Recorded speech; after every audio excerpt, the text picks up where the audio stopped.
we are recording this event. It's really my pleasure to welcome you this evening on behalf of the NDC Partnership in IRENA to this event on turning energy targets into ambitious action, country needs and next steps. So as we all know, just down the street, the climate agenda is being discussed, and we thought that this event would be a really opportune time to really look back at some of the good practices that have taken place through the work that's been developed or that's been implemented through the partnership with implementing partners like IRENA, Climate Analytics, who are joining us on the panel tonight, in setting ambitious mitigation targets, really reflecting on the implementation progress and what's going to be needed to actually move those targets into action and enable countries to continue to raise their ambition. So over the past few years, through the Climate Action Enhancement Package, this was a program that we ran through the NDC partnership. We supported 67 of our developing country members to update their NDC, to update and enhance their NDCs ahead of COP26. This drew in over 55 million US dollars in support and was deployed through 46 of our implementing and financial partners. As I mentioned, especially when it comes to energy, IRENA and Climate Analytics were two of the biggest partners. We look at all of the requests that we supported through CAP. Actually, energy was also the most frequently requested sector. So out of all of the activities, about 24% of them focused on energy. So that just shows you the relevance and the importance of this discussion tonight. I wanted to start by just sharing a few reflections on what we actually saw through CAP and some of the trends in terms of how countries went about updating and enhancing their NDCs.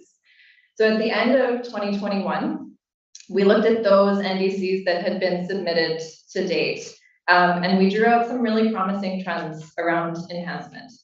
So first of all, of these 55 countries, we saw that all of them actually raised their ambition, their mitigation or their adaptation ambition, either through putting in place higher mitigation targets or strengthening their adaptation actions. 48 out of these 55 countries actually raised their emission targets with about an average of 15% increase. And 24 of those countries introduced or strengthened their unconditional targets as well. And I think the last statistic I want to share on that is notably of those countries that strengthened their unconditional targets, 95% of them also expanded their targets. So it's not that countries are just switching between conditional and unconditional, but they're actually raising their ambition as well. We also saw countries improving the quality of their NDCs, leading to detailed, achievable, strategic targets, really the conditions that are conducive to higher ambition. Some of the most common activities that we saw were around developing studies and analysis for more informed and robust targets, support for stakeholder engagement and government coordination. And then lastly, we also saw countries really strengthen the transparency and the inclusiveness of the NDC process. Just to give you an example, gender inclusiveness really saw the greatest enhancement with 53 out of the 55 countries that we looked at strengthening their gender commitments.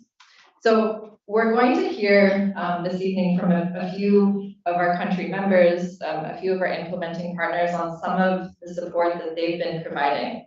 I wanted to start and just give a few really high-level examples.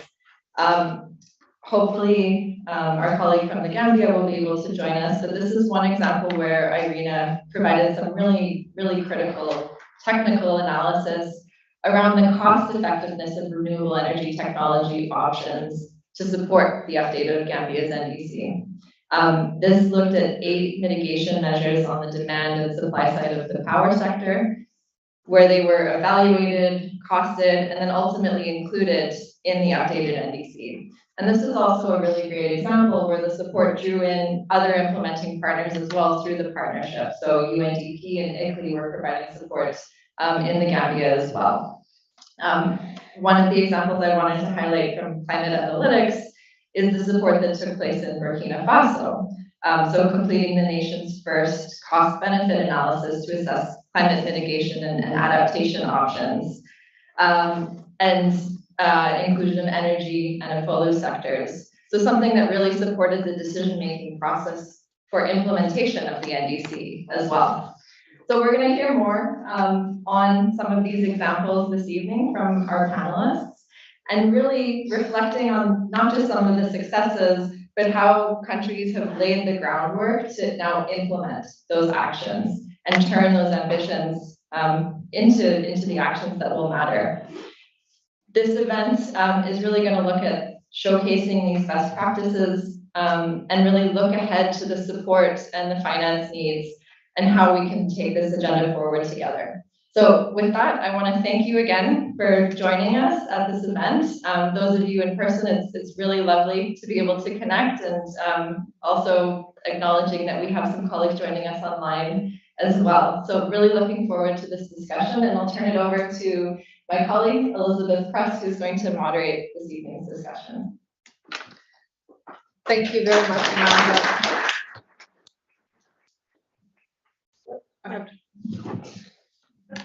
Okay, there we go. Okay.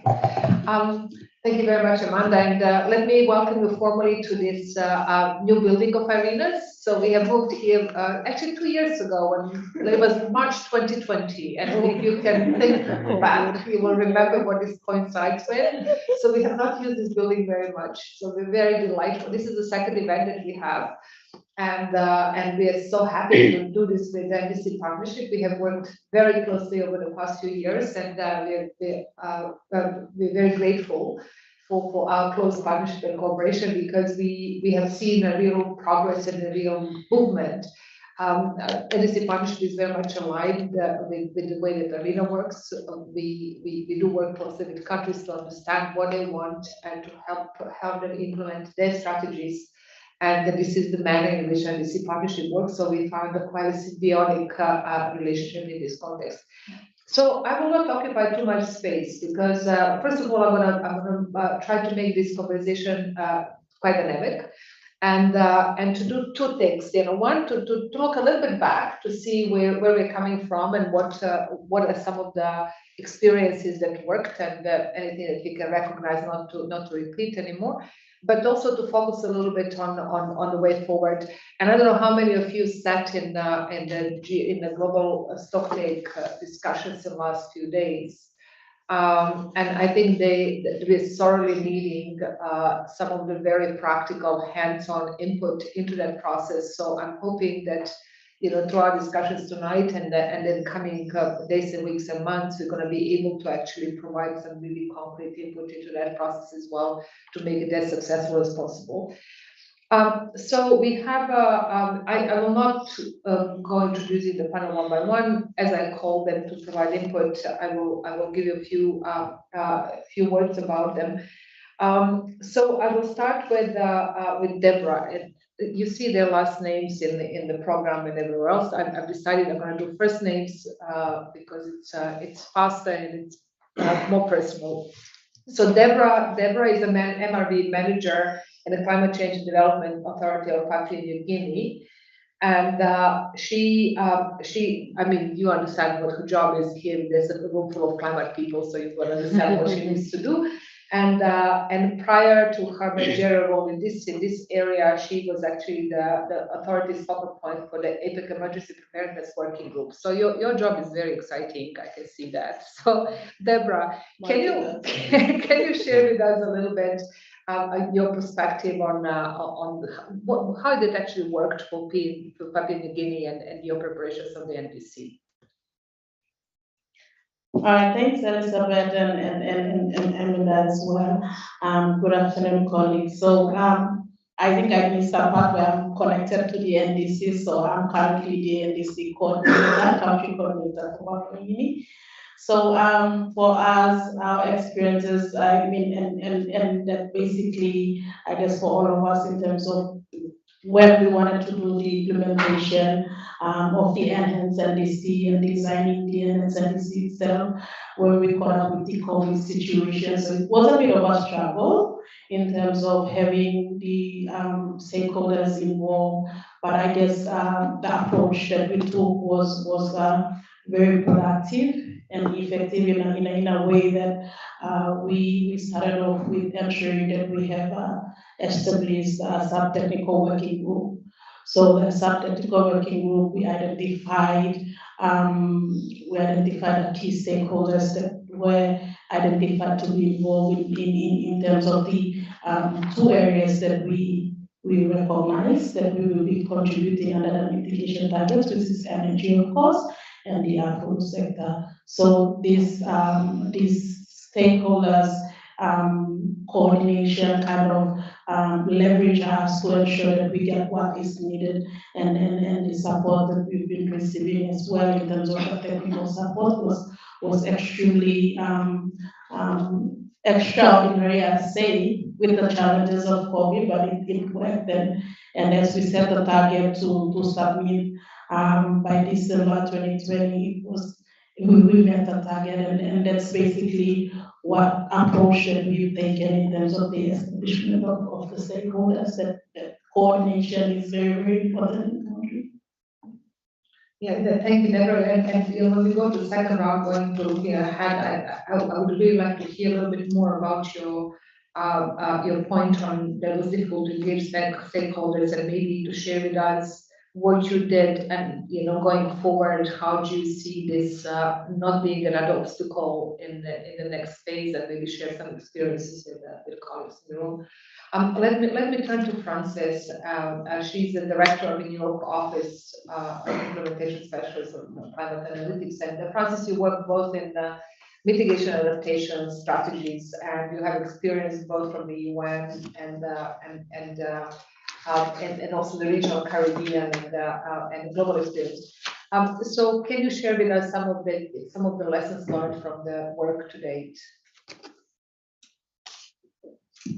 Thank you, and good afternoon or evening, everybody. So lessons. Climate analytics, our work through the CAP was focused mainly on SIDS and LECs.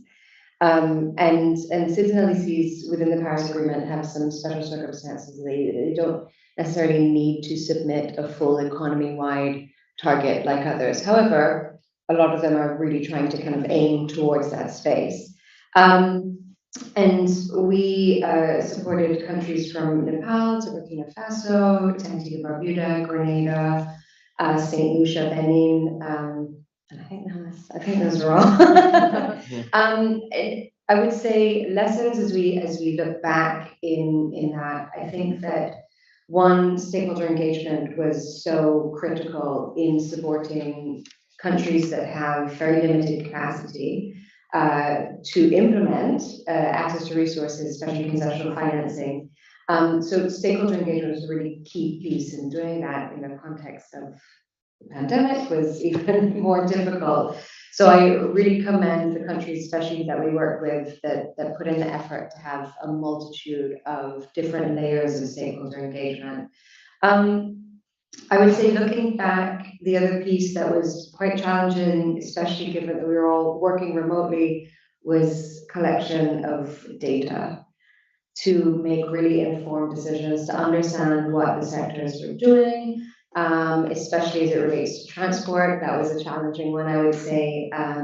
In the case of Grenada, for example, the modeling that was done for their first NDC that was submitted made a series of assumptions, and when we went to do that with them, again,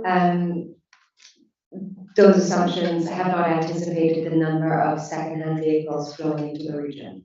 And so they had already blown past their anticipated projections for the increase in that sector. And so the target that they had already set for 2030 became even more difficult.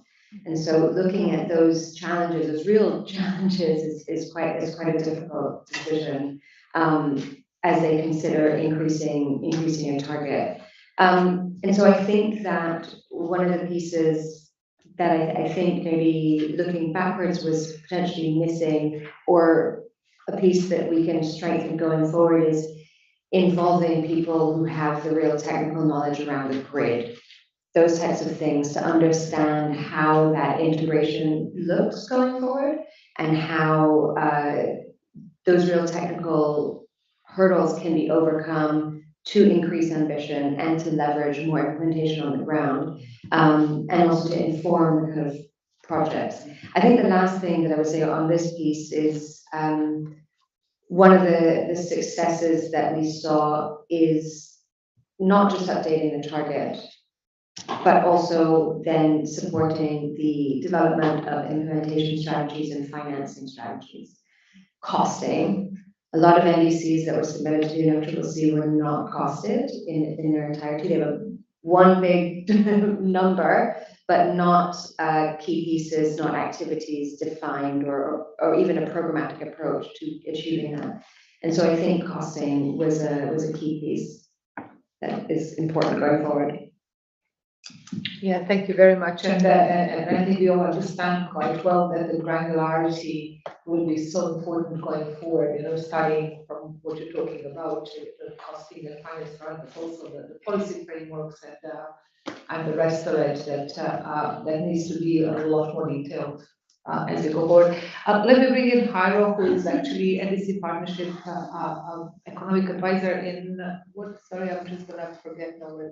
And Armenia. Yes, And that's Armenia. correct. And that was actually quite an interesting innovation on part of NDC Partnership. I want to just abuse my privilege as moderator to place people with countries to help them in this kind of more holistic approach to NDC revision and development. So Jairo, please share with us the experiences from that particular angle.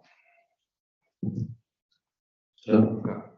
Okay, thank you, Elizabeth. Actually, I'm an NDC facilitator, not economic advisor. Oh, okay. It's better at this point. So first of all, thank you for this opportunity. I will brief you about NDC partnership country engagement experience in Armenia. I think as a country, we have very fruitful cooperation with NDC partnership. We joined NDC partnership back in 2018, and since then our portfolio with the partnership is becoming really huge. The country benefits from different kinds of procedures, starting from development and implementation of NDC partnership plan, which I'm pretty sure it serves as a roadmap for NDC implementation for member countries of NDC partnership.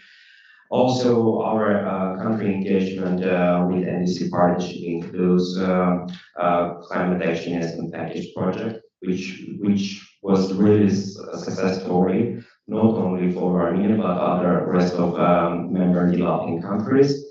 And also, we benefited as a country from economic advisory support, which green recovery is utmost important to, especially to developing countries, because our economy suffered a lot. At the same time, we have commitments under NDC partnerships. So these kinds of technical and targeted support is really crucial to countries like Armenia, developing countries in general.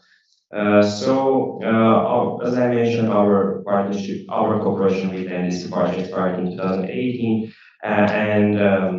After that, we had a very successful country mission back in 2018, and we did a rapid situational assessment. After that, NDC partnership helped a lot my country coordinate better with implementing partners existing in the countries. It includes, the partner institutions like World Bank, EBRD, ADB, UN agencies, etc. And we have our new NDC submitted last year, as Amanda already mentioned. There are many countries which have a more ambitious target under the Paris Agreement, and Armenia is one of them. We have a new target by 2030 to reduce our greenhouse gas emissions by 40%. And the CAI project was really helpful, useful to enhance technical capacities of our institutions, so they become capable enough to integrate climate component into national sectoral development agenda, including policy and strategic frameworks. as I mentioned, Armenian children pilot project received technical support. I can brief you some examples. So we had a very useful mentorship support. Probably you already faced such cases when developing countries make experience and skills, knowledge to deal with climate funds. And through this mentorship support, we managed to develop a number of projects, and I can give one example from them. Forestry, for example, is very important sector for Armenia. We have commitments both under NDC and loan challenge to increase our forestry by 1.5% by 2030. And under mentorship support, we received that needed technical support to develop project with GCF, which is currently in the procedure process of approval, and we hope to start this project, as soon as possible. Another example, apart from mentorship support, it was enhancing capacities of our institutions, also capacities of non-state actors, because they are also very important for our government to meet this NDC target, and we were successfully we have successfully integrated over 100 beneficiaries, and we are looking forward now to scaling up the project outcomes with FAO, with the great support of our NDC Part Support Unit colleagues. And the new project will be based on the outcomes of the CAI projects, and we are looking forward to increasing stakeholders in the new project, and mainly coming from civil society and private sector. Thank you. Yes, thank you very much. Thank you very much, Harwa. And let me stay with you a little bit longer now as we move to the next part of this discussion, kind of looking more forward. So you are basically, in the central action on NDC and NDC implementation as well, because you're coordinating it from the ministry. So where do you see that you will need, how can we, as international organizations and other entities that supporting countries, how can we prepare ourselves for the next steps? What do you see as an emerging priorities from your report? Thank you for the question. I think there is no any single priority that I can right now underline. There are a lot of priorities and important directions that we can focus on. I can underline that like the instruments like NDC Partnership Plan or NDC Implementation Plans are very useful instruments, tools, so that international donor community, including implementer partners, can understand when the practical places where they need to donate and provide support, so that countries can implement their NAPs and NDCs and long-term low emission strategies. From my country's experience, we are going to have our NDC implementation plan ready very soon, and the plan has been developed by the support of the European Union in the framework for climate project, which is implemented by the UNDP. And the areas where we need support includes developing policy framework, developing targeted NDC aligned projects, and enhancing institution capacities of our institutions and state actors on a sustainable basis. I think those three areas came just to my mind, but of course we can continue the list and more, and it can include also having transparency from framework ready to showcase the NDC implementation in the long term, and to meet the requirements emanating from Article 13 of Paris Agreement. Yeah, thank you very much. And for Arena, we work with almost 80 countries actually with on NDCs one way or the other, and we're also keeping track of what countries are asking. And one of the top priorities is always data, because there's everybody needs to follow the data, but then the roadmaps and long-term plans are also there high on the agenda, and we have our colleague Asami with us, so I want to bring her in on a conversation on this aspect. But before we go there, I want to go to Deborah with a very similar question. I mean, you talked about the momentum and where we got and how you got all the stakeholders. So how do we sustain this, and what are the next steps to anticipate and how we can best support your country? Right, yeah, thanks. So for Papua New Guinea and hearing what our colleague from Armenia said, I guess we have really advanced with our NDC implementation plan, and that was done last year, and we have the roadmap for the energy sector and the agro sector, which in the roadmap, it kind of, I think, touched on what friends had mentioned in regards to very few countries having their estimated budget costings aligned to the action. So I think our roadmap, not I think, but our roadmap is very kind of informative, and it gives a clear guidelines on the timeframes, on the implementation period, and also it captures how much costing, and those costings are not only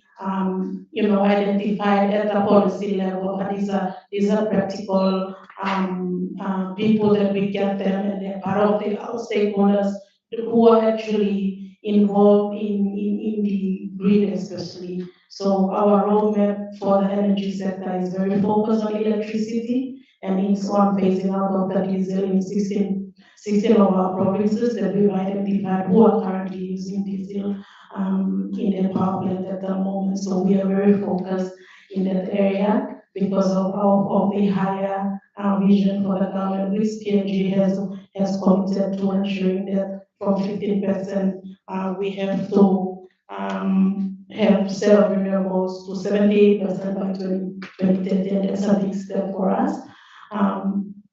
Also, in terms of our framework that we have in country, as I would also touch on, in ensuring that we have sustainability and we have a good support from our partners. We, as a country, have gone ahead in terms of legislating the implementation of our NDC implementation plan.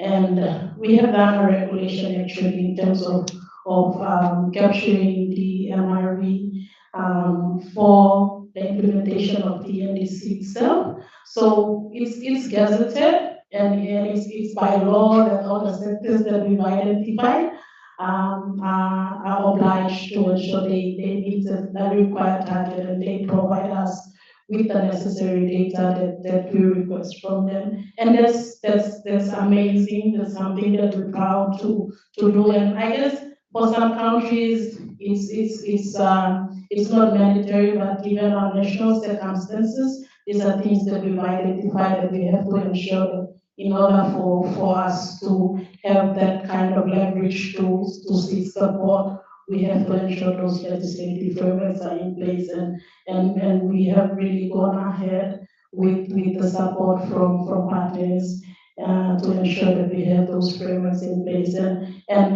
with the first steps in ensuring that we have the stakeholders, I guess we now don't have any difficulty, and that's the best thing, that identifying those main implementing partners are very, very critical at the very first stage, because they give you a clear view of what cost you would want, how much time you would want, and for us is very, very, very focused in terms of the infrastructure itself, and not only on the policy framework. So that's something that I want to share with everyone from Papua New Guinea. Thank you very much, and welcome, Alpha. We were waiting for you to come, so we're very happy to have you. But let you catch your breath. I'm gonna bring in Francis, because Deborah, you said you had a roadmap that basically clearly identified the cost and these 16 provinces. And so Francis, so what can they do now to actually move this from this plan into implementation? It's a difficult question. Yeah. You can handle it. So, I think one of the things, for example, in Burkina Faso, the example you gave, what we also did was looked at the cost of inaction. And that was another thing that was considered by our colleagues in our Lomé office. And I think that was quite interesting to be presented as kind of the case of why you should really be moving forward. So even if you have the implementation plan, the financing strategy, now what? You know, and where's the money coming from? And how do you create ownership within the sector ministries for those targets, whether it's electricity, green utility, etc. And I think one of the really important takeaways that was a necessary piece of the messaging is that renewable energy investments are profitable, but also the cheapest. In the OECS, at least, the cost of electricity is exorbitant due to the price of importing fuel. And so while a lot of renewable energy investments is quite capital intensive, it is a payback. One of the things, however, I think that needs to be navigated in a lot of these countries is fiscal and tax reform, especially as it relates to fuel tax income replacement and looking at that, because they currently tax imported fuel, which then the tax doesn't stay in the country. And so with renewable energy, I think there needs to be a broader landscape economic assessment to present to decision makers to make sure that it's kind of carried forward. And I think that the other piece is to then prepare potentially sector level plans that are owned by the ministry that is responsible for that sector, and so that they feel a little bit more involved. I do think that coming from the 2015 to the 2020 NECs, definitely there was a lot more involvement of the sector ministries. It wasn't just driven by climate change and environment divisions. And so there was a bit more leadership there and a bit more understanding of their own sector and figuring out why they need to do this and why is it an obligation and why they need to take it forward. So I think one, looking more broadly, and I think actually the work that the partnership is doing on the economic advisors, that I think has really helped in understanding that landscape within the ministries. And that's an important factor to take into consideration because from, I would say, taking the example I made earlier around the secondhand vehicles into at least the Caribbean, at the political level, you know, you're taking a decision on whether you give low-income households mobility through the opportunity to buy a car at a low cost versus putting in quite strict policies. And so it needs to be kind of done in a really holistic manner to make sure you're not marginalizing people and that you are taking into consideration the political aspect of it. I heard a saying, I think it was end of last week in the electricity process, you need to be able to explain things to your minister and your mother. And I think that that's important in looking at these types of discussions because, you know, we're all answerable to somebody. And if you can explain it to your mother and your minister, I think you're probably going down the right route. Yeah, thanks. That's very good. We're going to use this more often. Alpha, can we bring you in? So we already had a little bit of a conversation of the experience to date. You know how the support from through CAP, through NDC partnership, what actually how that worked at the country level, and to share a little bit of experience of how the international cooperation helped the Gambia in the revision of the NDC, but also to give us a little bit of an idea of how do you see the next steps? Like, what can we do to better support countries in the implementation phase?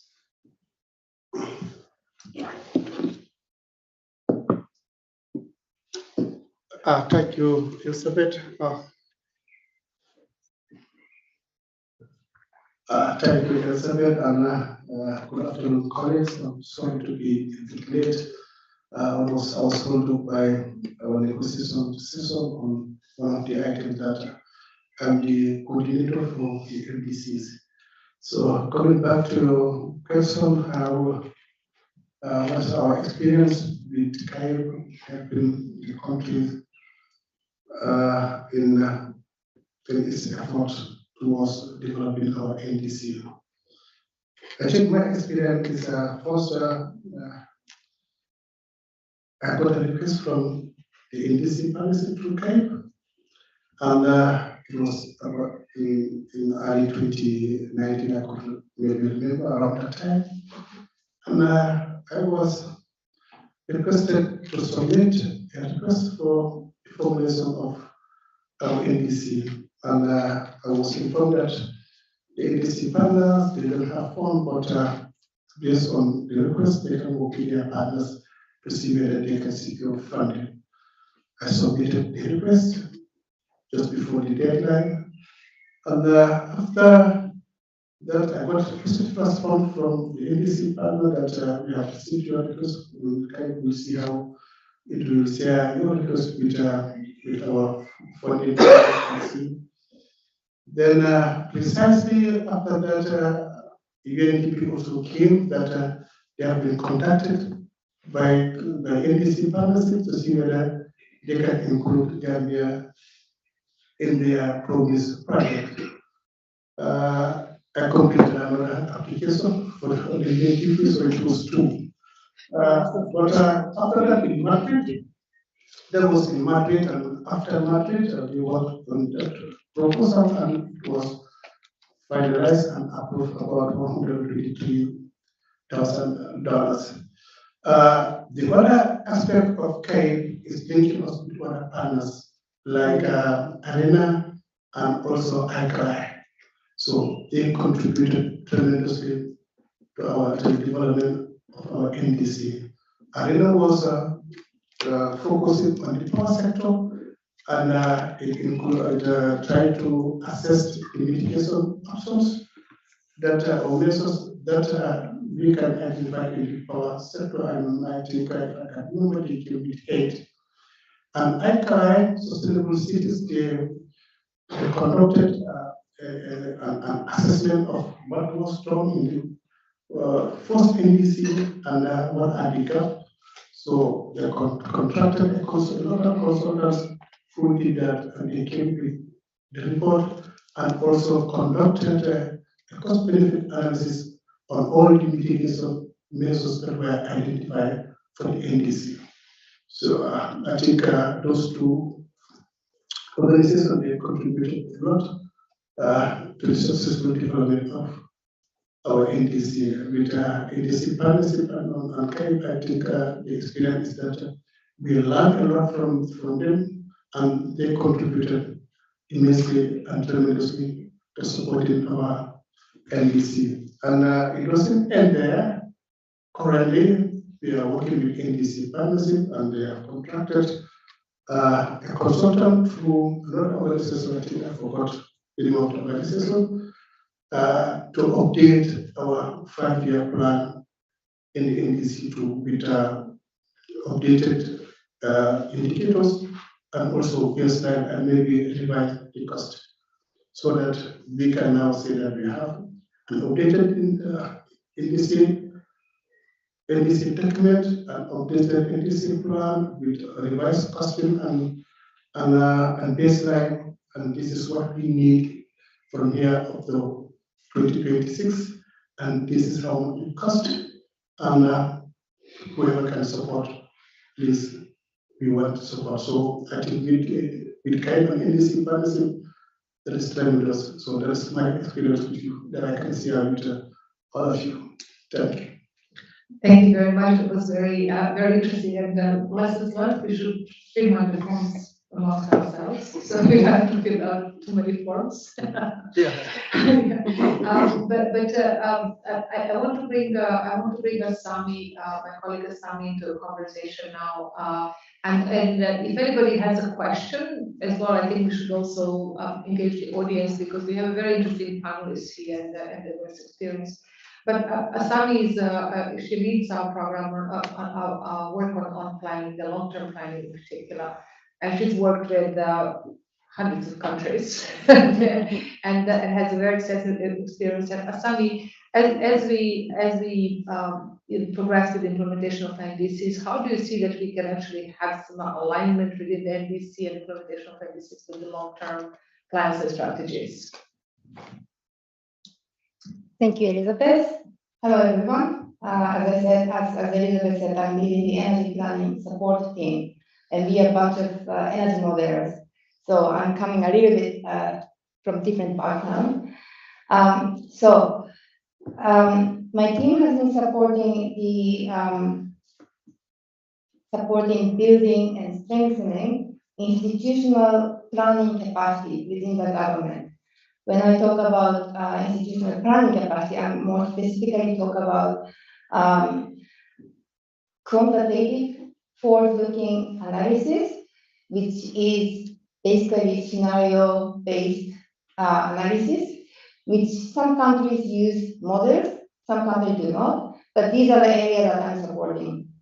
And very important lesson that we learned from this is that there's a big difference between supporting plan and supporting planning. There's a big difference between plan and planning. And why I say this is that what we come to realize is that it is super important to focus on establishing the good governance of planning rather than focusing on developing plans. We have heard a lot of I was attending some of the UNFCCC sessions last week, and I heard some challenges. Many countries repeat the challenges of coordination, particularly like those from the energy people and the climate people. And that is, I see that there's a lot of innovative approach emerging, countries having integrated ministries both for climate and energy, having interministerial working group, having the higher institution just above the ministries and below the prime minister. So we see that all these great innovative approach coming, but at the same time we still keep noticing the gap and inconsistency from the energy plans and the climate ambition. We have also done some analysis which shows that ambitions level that comes from the renewable energy target are actually much higher than the NDC what suggests. So there's still a lot of misalignment, and if we have this inconsistent multiple plans, what it happens is that all these plans become a little bit not very credible. And in this context, what is very critical is that we really have to help countries to own the capacity, planning capacity, and that's where we focus on. And this scenario planning is a kind of method or tools that have been actually quite frequently practiced, particularly in the energy planning community.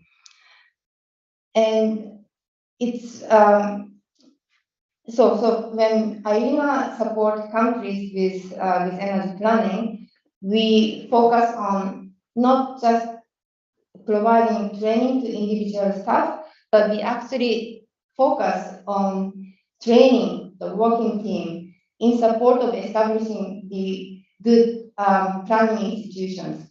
And that has been working quite well. And another thing that we learned is that really the coordination also among the technical institutions like IRENA, Climate Analytics, and other partners need to also well coordinated. We cannot avoid to have different institutions having different working modality, and that ends up of like maybe IRENA can support only for 1 year, other institution can support longer term, but having a little bit inflexible lead time. So different institutions have different ways of working, and by coordinating that, we can probably support the country in the best interest of the country. For example, when we supported, we can give some example of how we coordinated with other institutions. For example, when we supported the Eswatini, we knew that IRENA's budget actually cannot go beyond 1 year, but we did not want the country to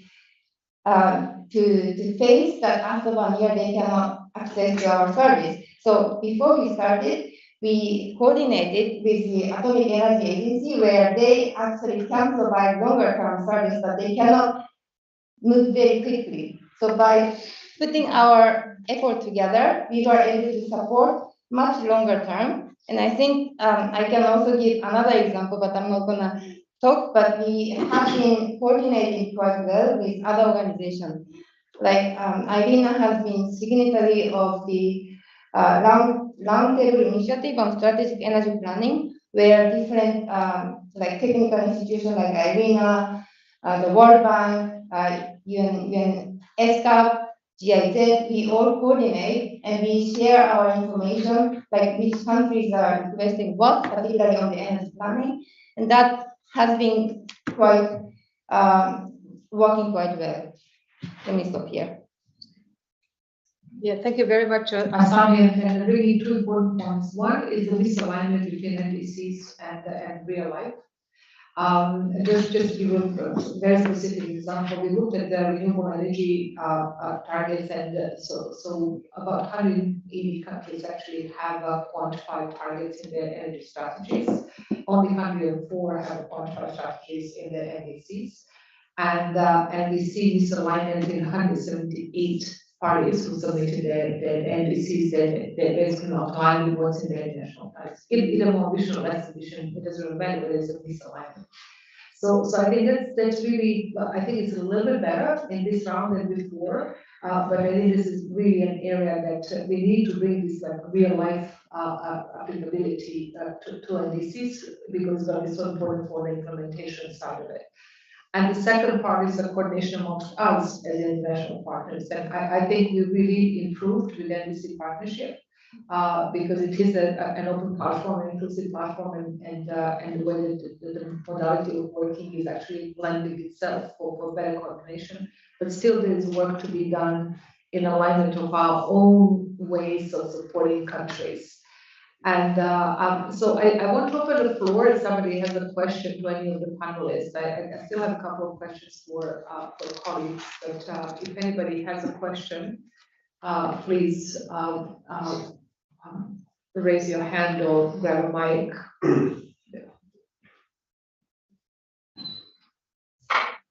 Thank you very much. Thank you very much. My full name is Musa Ebso. I'm a Gambian. I'm part of the Gambian delegation with Alpha and Co. Maybe my question is because I have only been fortunate to be present when Francisca Fuller was making a presentation. And she did mention something around Burkina Faso. I just wanted you to maybe share with us some of the challenges and also the success stories and how that can be replicated in a country like the Gambia. I'm a farmer and a farmer leader at the same time. Thank you.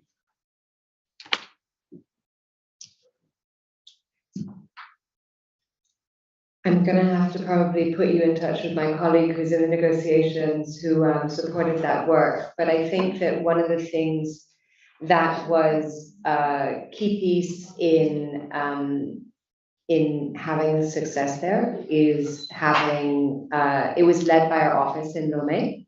And so led by the team who understand and know the context, worked with existing partners that they had really well established relationships with.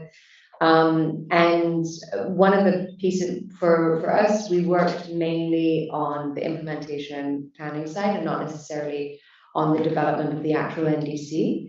And so we did the second part, you know, working with the partners to figure out kind of what next and who would do what.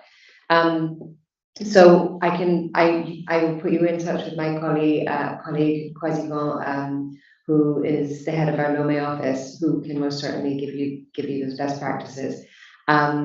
Worked in Burkina Faso and then also in Benin as well.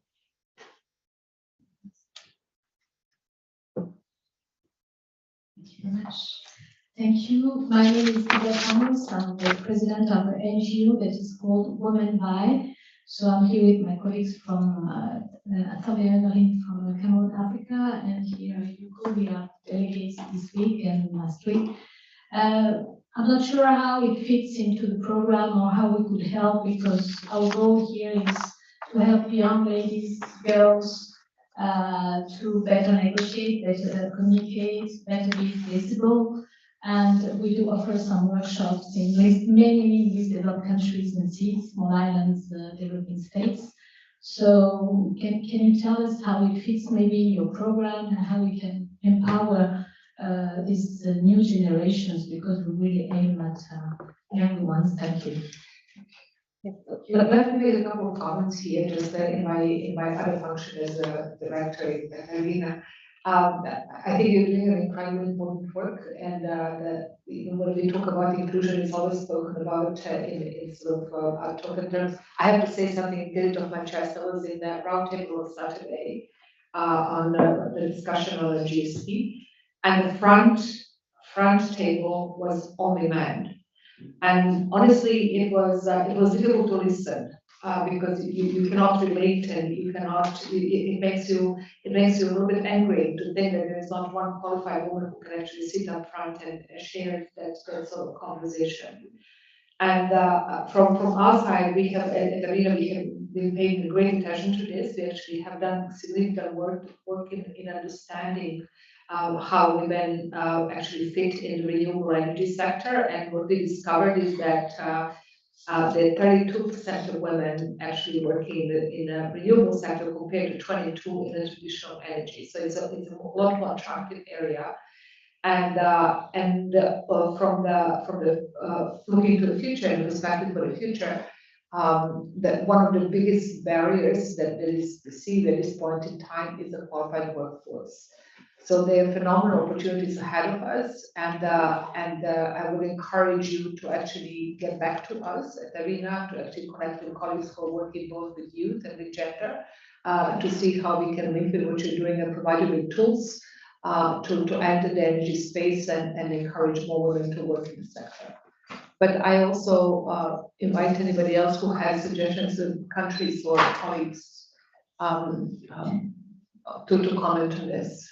Francis. I wouldn't have asked the question if you were only men. No, this is very, very general. I like this.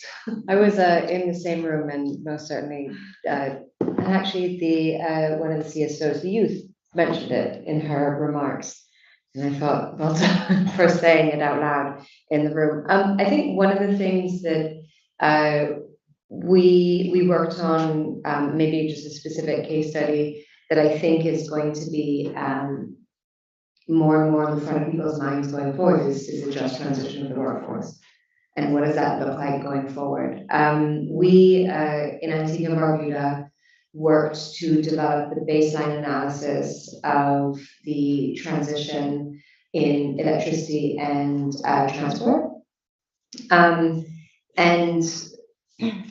then we did the baseline analysis and then kind of had that overlap with ILO to move that forward. And one of the things there that's going to be key looking at that is increasing collaboration across regional organizations to support the transition.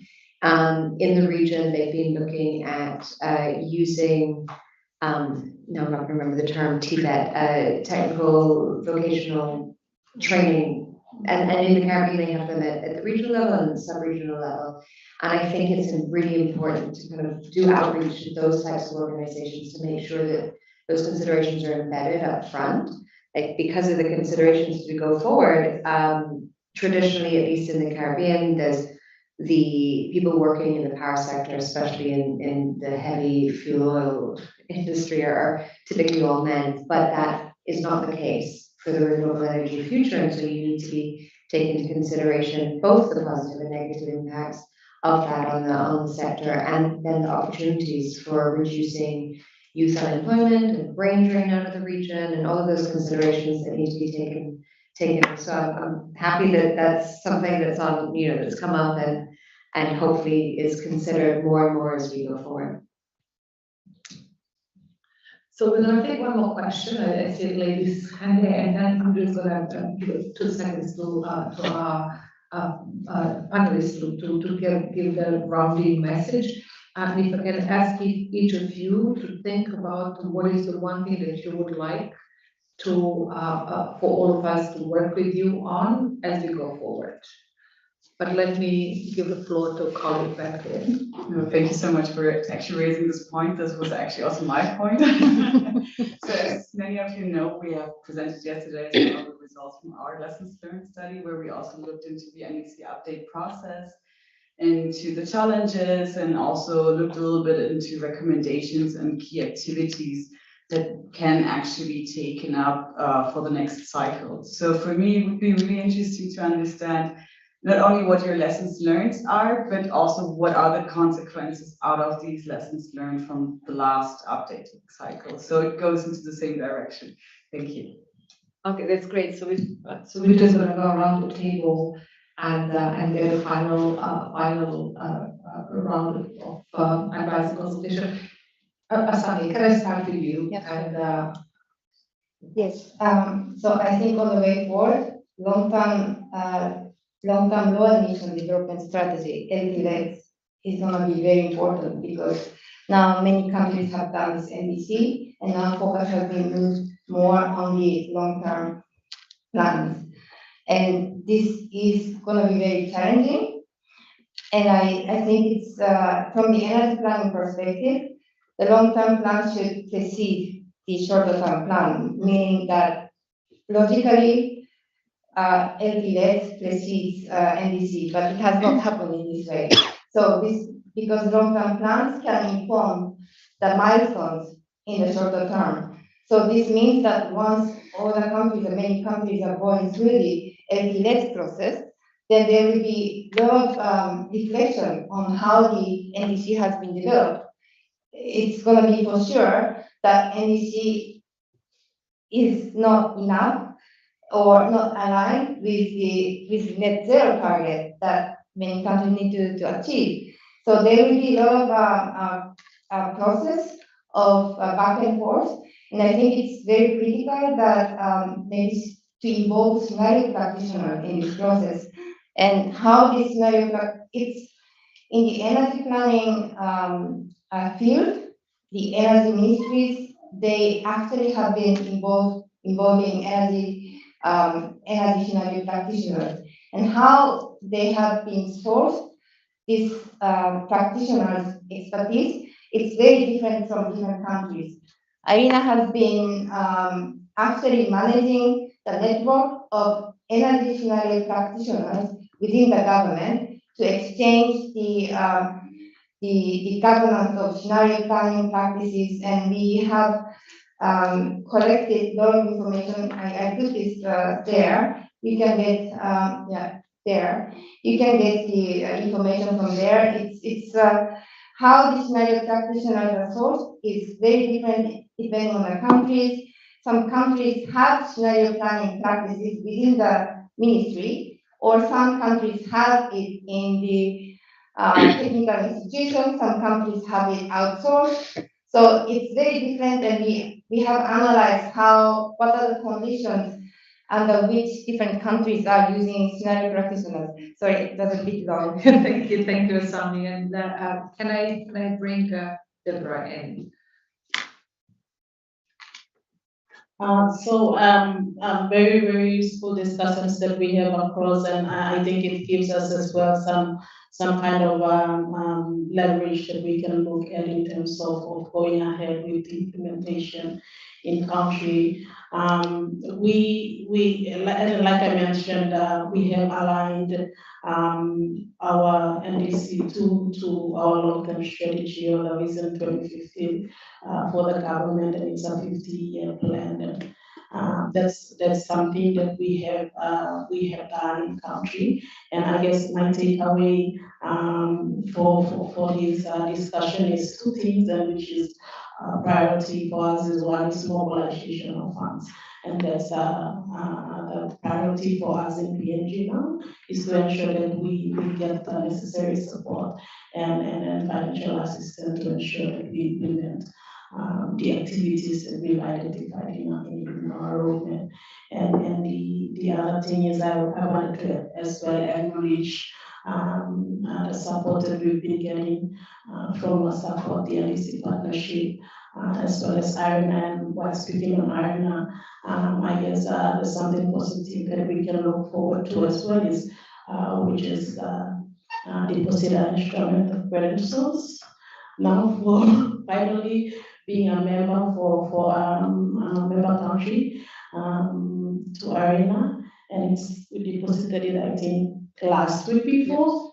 Yes, so we pleased with that, and we wanted to leverage on that as well to ensure that we can seek support. And this partnership really is playing a good kind of coordination role.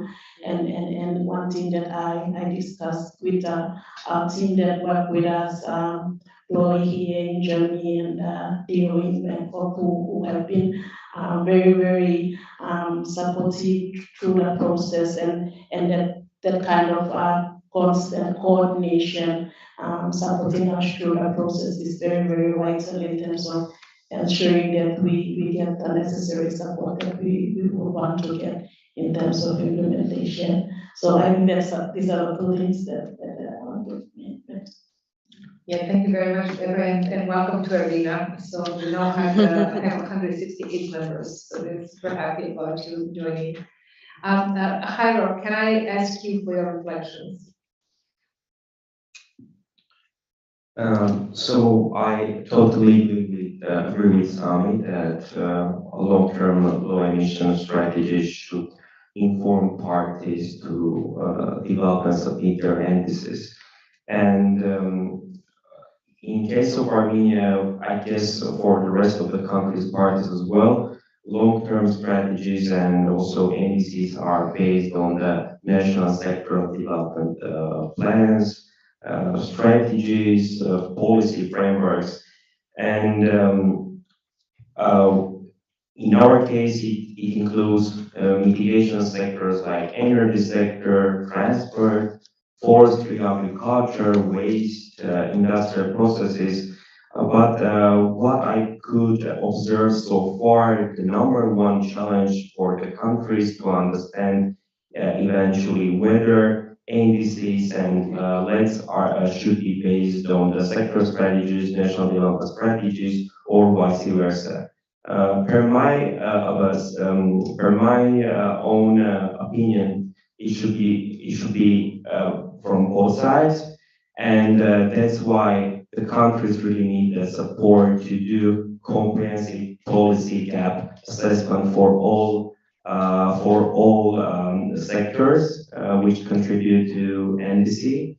And to address this issue, in Armenia, the Climate Council was established, which chairman was given to Deputy Prime Minister. Previously, we had a Minister of Environment, and this will allow us to ensure that all ministries, government agencies are on board, and we will not encounter the issues that I mentioned. But in the end of the day, we really need to conduct policy gap assessment for all sectors. In case of Armenia, it can be energy sector because it dominates in terms of greenhouse gas emissions. It is responsible for around 70% of our total emissions. What would happen if there is new government one day with a new strategic development goals and how it will reflect on our NDC and that's so conducting such kind of assessment is crucial to me. This will also ensure, as already highlighted, to have more inclusive and comprehensive planning. Thank you.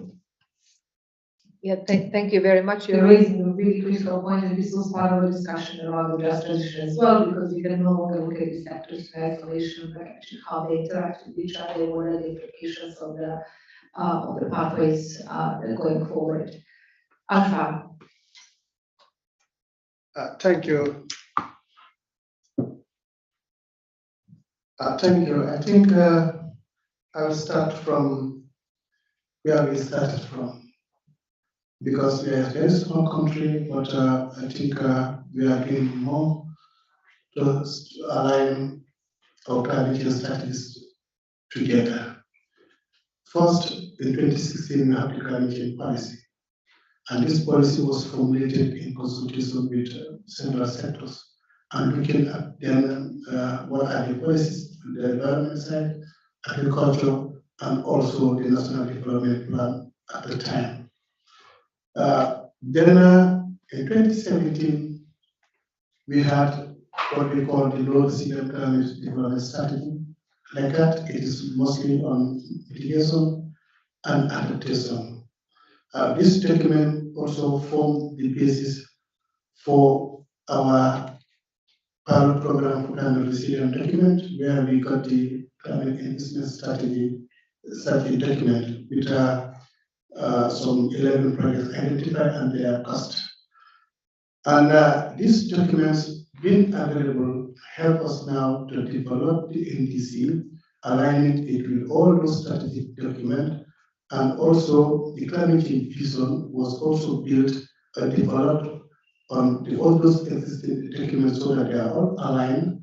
And the national development plan, which ended last year, was also looked at. And now we are developing strategy, long-term strategy. We are ensuring that all of these documents are aligned so that they speak the same language. What we will find in the policy in its own pillars, we will find that those pillars are included in the vision, and those pillars will be looked in the strategy how they could be implemented within time from now to 2050. And that is to ensure that all our policy documents with regards to climate change are also aligned. And we also look at the energy sector, the energy efficiency, the renewable action plan. All of these are documentally available in the country, and they are aligned with our strategic development in terms of climate change mitigation and adaptation. So going forward, what we will need, first we will need to assess what we had in terms of renewables in the country. Currently, I know that with UNIDO we had 1.2 megawatts of electricity, not gigawatts of electricity from renewables, and we had one or two other systems. For example, the MRC with 500 kilo. We have two NAMA projects in two sites, the two together is 10.2 kilo, but we don't know countrywide what is existing, so we need to have this database. The reticulation system in water resource alone is about 60. More each one is run by solar, and several others in the communities. We need an assessment to know our existing solar facilities in the country to move forward. Because if you are looking for support, you must indicate where you are and where you want to go and what are the gaps. And our country, we want to increase our renewable energy mix, our national energy mix. And you cannot do it without having these baselines. Even for the MRD, for mitigation, you need this information. And we are, I think, in the city, we have to plan, we have to have a big heart, there at least to be, if not 100%, but at least most percentage of our electricity need is renewable. Why?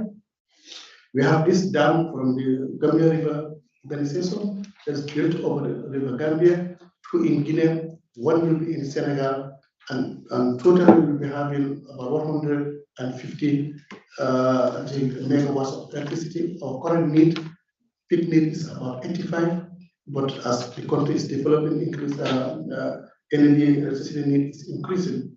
But we want to have solar farms, maybe in rooftops. We don't have it. We are not a big country. We need more land for agriculture. But we can have 1 or 2 and in each district, maybe 1 solar farm. Them, all of them connected together to the national grid. I think this country with the hydroelectric dam, the country will need less from fossil fuel to generate electricity needs. So it's where we want to go. And it's where we would like to support in the future moving forward all our partners. Thank you. Thank you very much, and I think it's excellent that you have such clarity of pathway which you want to go, because it won't easy then to consolidate and support the country. Francis, 30 seconds. Difficult task. So lessons, I would say that first and foremost, it was a pleasure to work with GIZ and UNDP in our first kind of coordination. I think collaboration is my lesson. That's essential, and I think the partnership really facilitated that. For us, within, for example, the sub-region of OECS in the Caribbean, OECS Commission was a critical partner in making us collaborate. So for everybody who undertook an activity within a country, we had a bi-weekly meeting that everybody attended. Even partners who did not execute support through the CAP, like Irina, came in separately, and so they all participated in our meetings, which I think was a really, really important piece that is a must going forward, whether they're national or regional organizations. And then going forward, I think I would just build on the long-term strategy issue, and for SIDS and LDCs, I think that's going to not just focus on decarbonization, but it's going to be looking also at impacts and how you adapt to that and build resilience within those sectors. And so I think one of the pieces that is going to be critical in that is not just doing the target setting and looking back to help figure out the NDCs, but looking at actual planning and investments in infrastructure to undertake those, because they do take such a long time horizon to roll out, and establishing those kind of enabling policy frameworks to facilitate that action. And so whether that's legislating your target or embedding it in the planning process, especially for things that take a longer period of time, like EVs, because I'm not sure if everywhere else like this, but in the Caribbean, people will have their cars for a really long time. And so if you want to see something happen, you need to start embedding policies pretty upfront really soon. So those are my 2 things. Thank you very much, Francis, and thank you everybody for your contribution, for participation in this event. And before we go back to the garden to continue with our networking and drinks and food, I was Amanda to close the event. Okay, so now I realize I'm the only thing standing in between drinks and food. I thought I should mention it. Thank you for that. No, really, really quickly, I mean, just thinking about what this event was about in terms of turning energy targets into ambitious action. And I think I found it really inspiring hearing a lot of the positive examples, which gives me the hope that we know what we need to do and we need to do more of it. And 3 things really stood out for me. First was the question on data. So the modeling systems that need to take place, the data around costing, and also the recognition that these processes are interlinked. So countries have just gone through an NDC update. They're looking at the implementation of the NDC. They're being asked to enhance their NDC further. They're being asked to put in place long-term strategies. So bringing that together and making sure that we're not reinventing the wheel. The second big thing that stood out for me was the coordination aspect. And I really appreciate hearing how helpful the coordination through the partnership has been. But I think a big lesson for us as well was the coordination that countries were able to build within their governments. And when we talk about bringing in different sectors and raising the ambition, that coordination is critical, not just to set the targets, but to make sure that they actually are implemented and you have that buy-in from the beginning. And then the really last thing, and Jairo mentioned this at the outset, but this idea of actually building sustained capacity within the government as well. And I think that was another success that we saw through this support as well, is not just coming in, doing studies and leaving, but actually doing the work to build up the capacity within the regional organizations or within the governments through these embedded advisors. So with that, I just want to thank everyone for joining us tonight, and I hope you'll stay for a while and come outside and have a drink with us. So thank you.